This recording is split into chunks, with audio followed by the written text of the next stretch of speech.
This is what was left behind following the first counter-terrorism operation approved by President Donald Trump. A US raid on the small village of Yakla, southwest of Yemen, left the village devastated. According to the locals, 25 people died that day.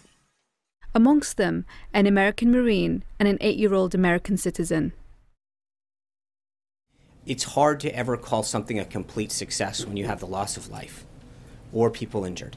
But I think when you look at the totality of what was gained to prevent the future loss of life here in America and against our people and our institutions and probably throughout the world in terms of what some of these individuals could have done, I think it is a successful operation by all standards. But from exclusive interviews we've conducted with eyewitnesses on the ground, here's what we understand happened. At 1 a.m, US drones were heard hovering low over the village. Shortly after, 3 targets, a clinic, school and mosque, were hit. They were suspected of harboring al-Qaeda militants. At 2 a.m, an Osprey aircraft that took part in the operation, similar to this one, crash-landed around 3 kilometers away from the village, injuring several Marines. The US later destroyed their own $75 million aircraft. These exclusive pictures show the wreckage of the Osprey, which we've had verified by an arms expert from the Royal United Services Institute. Approximately 30 Marines then approached the village. They came by foot and they were loud. When the soldiers got here, they spread out and the villagers took out their weapons and began to shoot at them.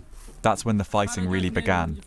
Many of the people who ran out of their homes for cover were killed. Women and children were shot. The American government says they stormed a terrorist base and that the majority of those killed were al-Qaeda operatives. But this local man believes that that's not the case and that the dead were innocent. This is the catastrophe that was committed by the American Marines, and this is a new graveyard that was opened for the dead. Days ago, these people were alive. The women were with their husbands and the children were with their parents. Locals here believe that of the 24 people killed, just 1 was a suspected al-Qaeda operative. 7 of the others were men believed to have been armed and firing on the soldiers. The other 16, unarmed women and children. This is an image of one of the children believed to have been killed in the raid. Some believe that what happened in this village indicates a dramatic change of gear for US foreign policy in the region. This really looks like a much more aggressive American stance in terms of putting boots on the ground and trying to take al-Qaeda militants out directly, face to face, rather than doing what they've done in the past, which is either to use drones or allied Yemeni forces on the ground.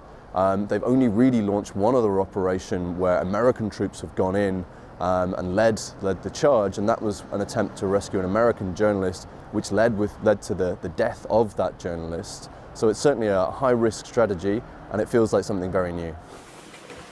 So was this, as Trump's spokesman says, a successful operation by all standards?